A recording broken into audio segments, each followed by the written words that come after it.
So RELL has finally returned. They didn't give us any new information for what feels like a month or so, which for most games is pretty normal, but obviously RELL has been very transparent with the community. Now, a big part of why the news and sneaks is slowing down is probably because they're preparing the game for release, which is relatively soon. For those that don't know, release is confirmed for December, but CC release, which is closed community release, is confirmed before that. So realistically, that could be like a month or a month and a half from today. So fortunately, they finally showed us some of the things they've been working on. But real quick, I do want to thank y'all for the biggest achievement in my entire life, and that's for hitting 50K on the big YouTube. And that's something that's literally halfway to a plaque. We actually did hit it a few days ago, but I've been sick. It's kind of why this video should have been out a few days ago, but it's coming out later, and also why I might sound a little weird in this video. But y'all getting us to 50K before all these games even release is actually insane. I didn't even know that was possible, and I don't really think there's a way I can really explain to y'all how much I actually appreciate what y'all do to me. It literally changed my entire life. Y'all liking, subscribing, watching the videos, any of that stuff, it actually has literally impacted my entire rest of my life. But next up is 100K. A lot of people think they're subscribed and they're not, so if you want to click that, you know what I'm saying, you don't want to be subscribed after 100K. But let me stop yapping. Appreciate y'all. Let's get back to the video. So the first thing they showed us is the new texture submarine. I'm assuming there's going to be submarine customization, or at least some type of maybe multiple submarines, kind of like the ship system. But that is something I've been a bit confused on. Like, are you allowed to have a ship and a submarine at the same time? Probably, I feel like. Maybe you can even like dock your submarine in your ship. I have no idea. But obviously the submarine does look good. If you look at the bottom of it, you can actually see there's like a minigun type turret at the bottom of it. So it looks like you're actually going to be using that gun to fight off a lot of the different sea beasts that come across you and whatnot. Now, I won't lie, tell me if I'm tripping, but from the outside, the submarine does look a lot smaller than it actually does from the inside. I'll put that video on screen right now for those that haven't seen the inside of the submarine, but I swear it felt way bigger on the inside. Now, it is possible this is a smaller version, but I'm pretty sure this is just like the new revamped one. And I'm not gonna lie, now that I'm looking at the video again, it does look about the right size. But as you can see, there's hella decorations in the submarine. I'm not sure if any of these decorations actually have a use or they're just simply decorations. But either way, I'm pretty sure we're gonna be able to customize this stuff. I know the ships, we're gonna be able to customize all the furniture and stuff, so I'm assuming the submarine as well. They also did show us in the movie that you could either use first person or third person for the submarine, or to drive the submarine. And I'm not gonna lie, third person did look like it would obviously be better just for navigating, because it kind of just is generally better. But y'all can't even lie to me, first person looks hella immersive, so I low-key wish we could have that, as like you would have to use first person, but I understand why it's not like that. I'm just saying, imagine you driving in first person and you see a sea beast go across your window and stuff. That would actually be crazy. But the next thing they showed us is the Gecko Moria boss. They said Alucard sneak when they put it, so I'm not sure if that means Gecko Moria is called Alucard or there's some sort of other reference for that. But for those that somehow don't know or haven't watched One Piece, Gecko Moria is the user of the shadow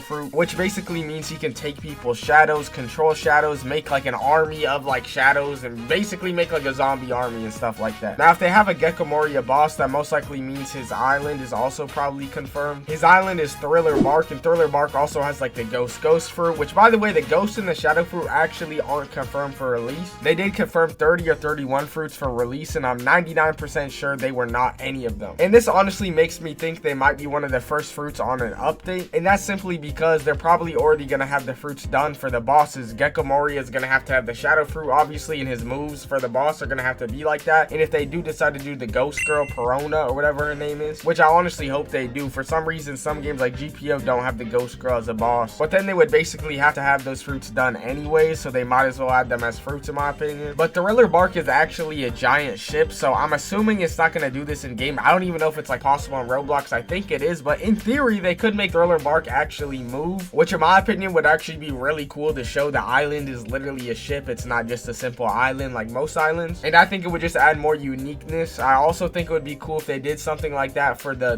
big elephant, if they end up adding it. I believe it's called Zunisha. I don't know if that's going to be on release. I don't think it is, but when they do decide to add it, I think it would be tough if it actually moved around. That's all I'm saying. But I'm also assuming Gecko Moria is probably going to drop those scissors as a boss drop. Now, judging by their other fruits, for example, they have Crocodile's hook, and that hook actually has the sand powers. Y'all know how in One Piece that one guy's gun ate the dog fruit? Kinda imagine the weapons in this game similar for the most part. So like Crocodile's hook basically ate the sand fruit because it has the sand powers, and I'm assuming this scissors would also work the same way. It probably has shadow powers. Now, I know a lot of people don't like that they actually have the powers of the fruit on the weapon, but personally I don't really care too much. I think it is kind of cool, but at the same time I also like the approach GPO, for example, does with these types type of weapons where basically if you have the fruit, it has like a unique interaction that makes the weapon a bit different, and it actually uses the fruit with the weapon if you have it. But let me know how y'all feel about that, because honestly I don't mind either way. But the next thing they showed us is actually a sneak from Skypiea, and it's the Sky Serpent. Now if it wasn't obvious, this is a boss from Skypiea in the show, so it's also probably going to be a boss from Skypiea in the game. It's literally called Sky Serpent. Now as you can see, there's definitely poison going around that snake, so it looks like the snake is going to have some type of poison effect. I'm not going to lie, it's been a long time since I watched Skypiea. I looked at a few clips just now to see if I could find it. I couldn't find any clips of the poison effect, but maybe it's from the show, maybe it's not. It doesn't really matter, to be honest. But I'm hoping they give this snake some type of custom weapon. I think would be tough. I mean, these bosses need a reason to actually fight them, so I'm assuming we'll have some type of drop. And I do think, for example, like a snake poison dagger would be tough. It kind of reminds me of like that solo leveling dagger, if y'all have seen that. But I assume they will give it some type of custom weapon. Like I said, there needs to be a reason to fight the boss, so let me know what y'all think they're gonna give it. In the show, the snake's stomach is hella big though, and like Luffy, Nami, everybody gets sucked down there, and basically there's like a whole part of Skypiea that the snake ate down there. Now I doubt they're gonna do it, but I do think it would be tough if they did something like that. Basically, let's say you kill the boss, maybe you could go to its mouth and click like E or something, and it will teleport you to its stomach. I don't know. Or maybe it like could swallow you and you get sent there. I doubt that would be a thing, to be honest, but I do think it would be really cool if they did do something like that. Now you might be thinking, what would be the point of actually doing something like that? But maybe they could have like some cool secrets that are down there, some point like a quest you need to go down there for, something cool like that. Now the next thing they showed us is actually a rework, one that I personally requested to get reworked, and they actually ended up doing it. Obviously I'm pretty sure other people requested it as well, but it's actually about the Mera or the flame fruit. Here's the sneak of the new ult. For those that don't know, Enkai was actually not even the ult for Mera before. The ult was actually like this cutscene. I put it on screen. I believe it was in RELL devlog 2, and instead of making Enkai the ult, they basically scaled it down, didn't make it as OP as it is in like the show or as it is right now, and basically made it like a normal skill. And don't get me wrong, I don't think it was the worst idea in the world, but I honestly don't really see why you would do that instead of making the cutscene a normal move and then making Enkai as cool as it is in the show and as cool as it looks now. Now they did talk about reworking a lot of the fruits, so maybe Mera got a complete rework and it looks completely different now, or maybe it was just the ult that got changed. I honestly think the ult was the only thing that needed to get changed, but I'm sure the rest of Mera could also be improved if they did decide to do that. Now it also is possible they add an extra skill to Mera. Mera, I believe, had 6 skills compared to some of the other fruits like Light had 7 skills. Now obviously they could keep it at 6. I don't believe every fruit is gonna have the same amount of moves, but I mean they could easily add a 7th skill if they wanted to. For example, they could either keep the current Enkai as just like a base version of Enkai that's not the ultimate one, like a smaller version, or they could add a move like Flame Flight or Fireflies, for example. If I was them, I would probably add Fireflies, but we'll just have to wait and see what they decide to do. For those that don't know, we actually seen Flame even before the one I'm showing you way back in like RELL's teaser 3, I believe, so this will be the 3rd version of Flame we'll end up getting. But like I said earlier, on some real shit, I know y'all probably hear this from YouTubers a lot, but it genuinely means a lot to me when y'all, you know what I'm saying, do what y'all do and show all the support that y'all show. I know some people probably think of like YouTubers as, you know, it's just like a person on the screen on the internet and then they go away and don't have a life, but at the same time, I'm a real person, you know what I'm saying, and y'all genuinely impact my life in an insane way and have genuinely done the world for me, so I appreciate y'all. Love y'all. Hopefully we get to 100K soon. Love y'all.